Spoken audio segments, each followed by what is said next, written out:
আসসালামু আলাইকুম এভরিওয়ান, সবাই কেমন আছেন? আশা করি আল্লাহর অশেষ রহমতে সবাই ভালো আছেন। ঘুম থেকে উঠে দেখি ঈদের জন্য পিঠার প্রস্তুতি চলতেছে। আসলে ঈদ তো চলে এসেছে, আর আজকে কিন্তু আমি ব্লগটি ছাড়ছি, কারণ হচ্ছে ঈদের ঝামেলা আসলে বিভিন্ন ব্লগগুলো আমার ছাড়া হচ্ছে না। বাট আপনাদের সাথে শেয়ার না করলে তো ভালো লাগে না। এই যে দেখেন, আমরা কিন্তু সবাই মিলে আজকে পিঠার আমেজে মেতে উঠেছি। আজকে আমরা বাসায় নকশি পিঠা বলেন, ফুল পিঠা বলেন, যে যার আঞ্চলিক ভাষায় বলতে পারেন, সেটার আয়োজনে চলছে। ঈদ মানে আনন্দ, আর ঈদে যদি পিঠার আয়োজন না থাকে তাহলে কি ভালো লাগে বলেন? এই যে আমি এখন পিঠা বানাবো বসে বসে, তার জন্য সব কিছু একসাথে নিয়ে নিয়েছি যাতে কোনো ঝামেলা না হয়। এই পিঠাটা আমরা প্রতি বছরই বাসায় ঈদের 1 থেকে 2 দিন আগে তৈরি করে থাকি। তারপরে হচ্ছে ঈদের দিন আম্মা এটা মিঠাই বা চিনি দিয়ে পাক দিয়ে সেটা আমরা সবাই মিলে খাই, ভালো লাগে। মানে আমার কাছে মনে হয় ঈদ এলেই বুঝি এইসব পিঠার আয়োজনটা বাসায় হয়, তা না হলে সচরাচর হয় না। আর নর্মালি হচ্ছে বিয়ে বাড়িতে পিঠাগুলো করা হয়। মেনলি এই পিঠাগুলো হচ্ছে নরসিংদীর একটা ঐতিহ্যবাহী নকশি পিঠা।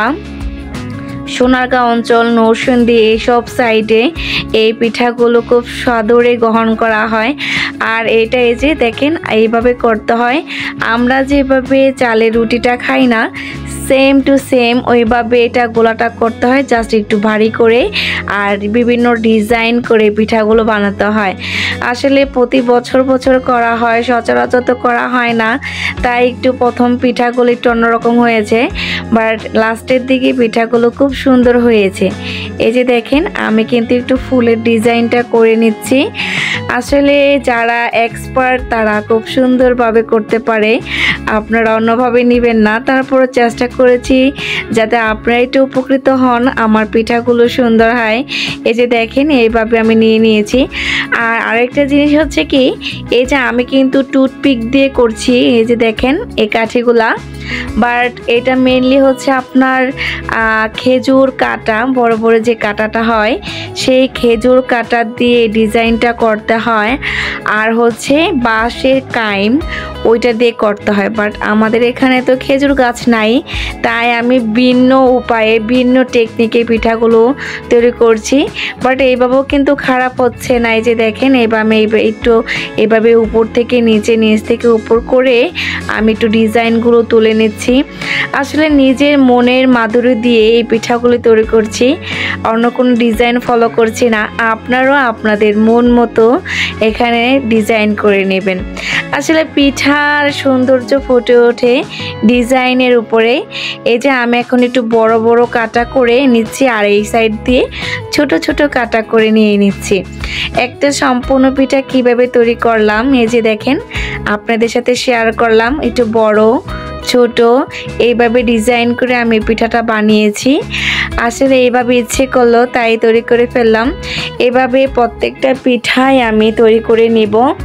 আর এই যে দেখেন বাকি যে ছোট ছোট কাটিং করেছি এগুলো হচ্ছে আমি ফালাবো না, এইগুলি দিয়ে আমি আবার ঝিনুক পিঠা তৈরি করব। আপনার সাথেই থাকুন আমার পিঠার আয়োজনে।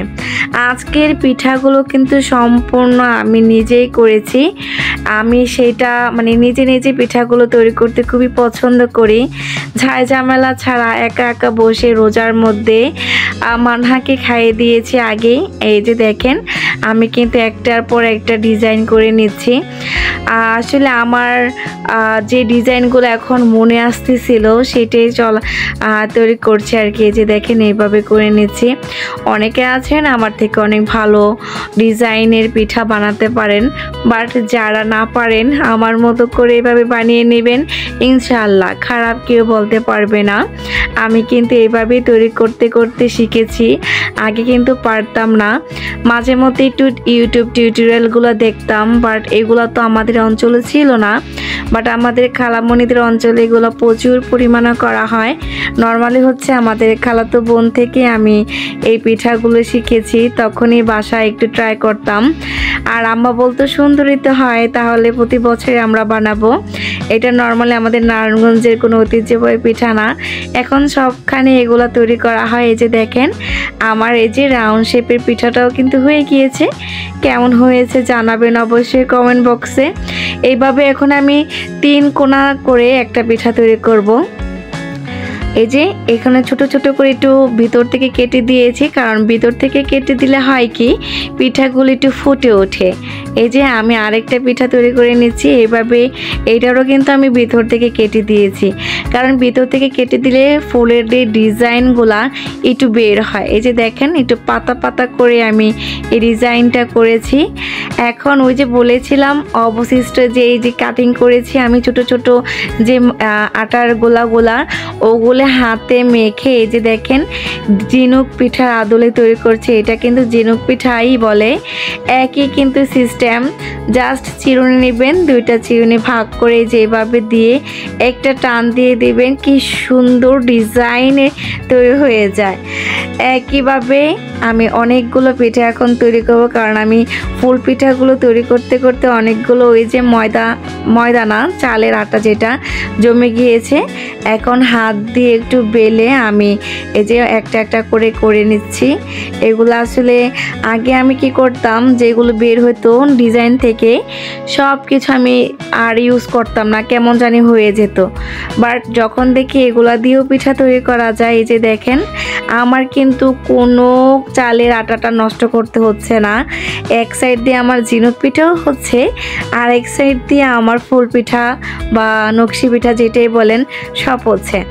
এখন আমি একসাথে অনেকগুলো ওই যে এভাবে 2 সাইডে একটু কোণা করে নিয়ে একসাথে এখন জাস্ট বানাবো।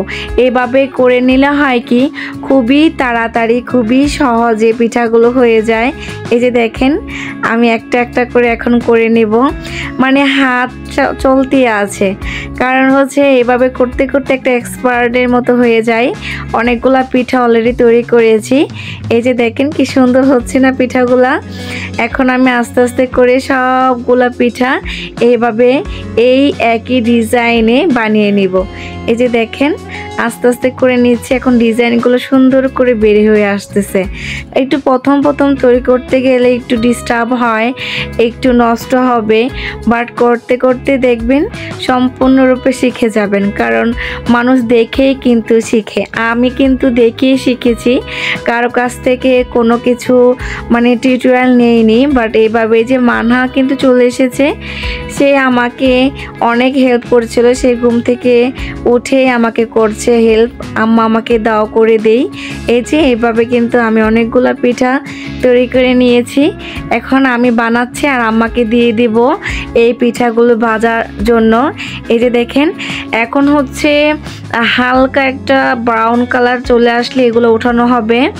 আর হচ্ছে ঈদের দিন সকালবেলা আম্মা এগুলো আরেকটা ভাজা দিয়ে তারপর হচ্ছে শিরাতে দিবে, আমরা সবাই খাবো।